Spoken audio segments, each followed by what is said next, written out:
No. You've gotten yourself into a bit of trouble, Olivia, and I'm here to fix it. No. Now listen to me. You raised your skirt and opened your knees and gave it away to a man with too much power. You're not rare, you're not special. Your story is no different than 1,000 other stories in this town, so you know how this goes. You could call this in your sleep. First they'll smile, be warm, sympathetic, on your side, letting you know that they will fight for you. They will lull you into a false sense of security. And then, once your belly is exposed, they will gut you and everyone you know. And they will be swift about it. And by the time you realize you should be fighting back, well, you're already bleeding to death. That is the presidency versus you. Whose victory do you think they will fight for? Whose body do you think they will bury? He would never. He would never. You and I both know that he is not in charge. He is never in charge. Power is in charge. Power got him elected. How can you say that? Because Diane Peters was weak. She had no idea what was going on under her nose. A dragon reared its head, blew fire from its nostrils, and all she heard was thunder. The world is a safer place. And you can either stand there like a 12-year-old and lecture me about morality, or even worse, rat us out in the name of justice, or you can take your cue from us and get yourself some power. Real power. 1600 Pennsylvania Avenue power. You think you have that now, but you're standing on the sidelines screaming at the referee like a sad, drunk parent at a high school football game. If you're okay with that, by all means, but I know my daughter as I know my son, and I know that won't suffice.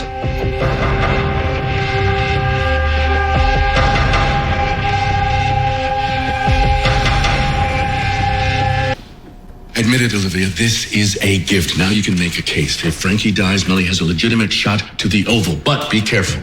You have to play it just right. I asked you a question, yes or no? If you push Millie too soon, you look callous. If you wait too long... Did you shoot Frankie Vargas? No.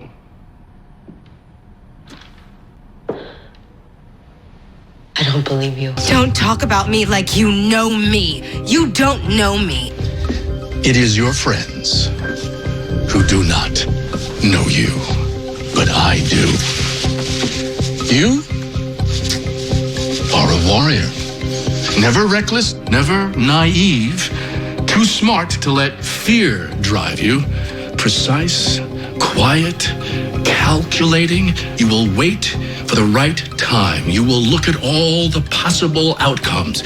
You'll understand what needs to be done. You will pick a side, and then you will handle this situation in the manner we both know it needs to be handled. You will burn it down and never look back. Your friends don't know you. They think you're loyal to people. They don't know that you would use them as kindling for the fire if you have to. I know you. I know that you would never allow people to get in the way of what is right, of your fundamental belief that the Republic must stand at all costs. I know you because the apple does not fall far from the tree, Olivia. Poison though it may be. It's time for you to leave. He told you that you would be First Lady, and you believed him. Did I not raise you for better? How many times have I told you you have to be what? You have to be what? Twice. What? Twice as good. Twice as good as them to get half of what they have. Sleeping with that. For God's sakes. You know to aim higher. At the very least, you could have aimed for Chief of Staff, Secretary of State, First Lady. Do you have to be so mediocre? You let it go. How could you let that happen? You know better. You are better. You are faster, stronger, and smarter than him. How could you be so weak? How would you let that man outplay you? That's what happened, Olivia. He outplayed you in the general, and he outplayed you tonight when he paid an assassin to shoot Frankie Vargas. What did you just say? And there it is. That streak of weakness, that crack that allows anyone through. See, that's why you lost. Because you believe I am a predator, which is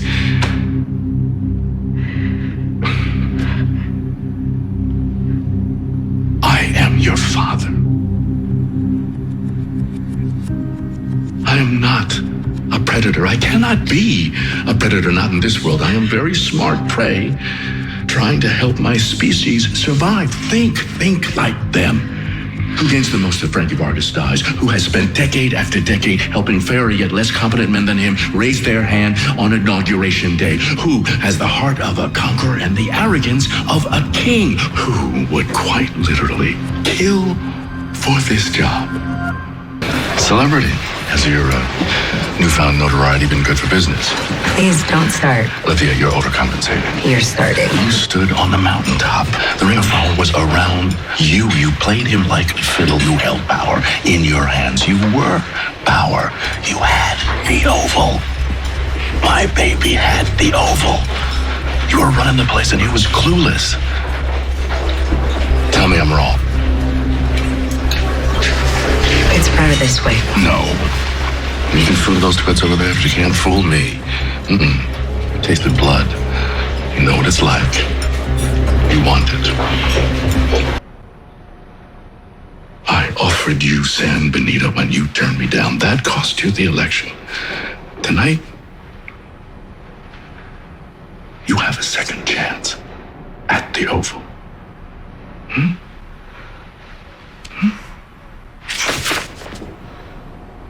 Survival of the fittest, Olivia.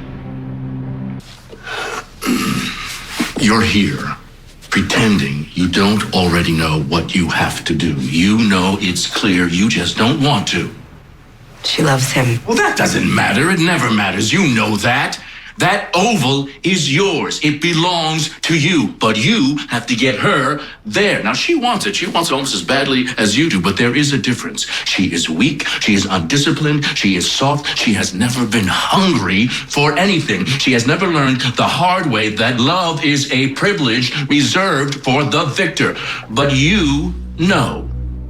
You understand. I raised a warrior. Everyone and everything that you love is a weakness. Eyes on the prize, baby. Don't you ever get lonely?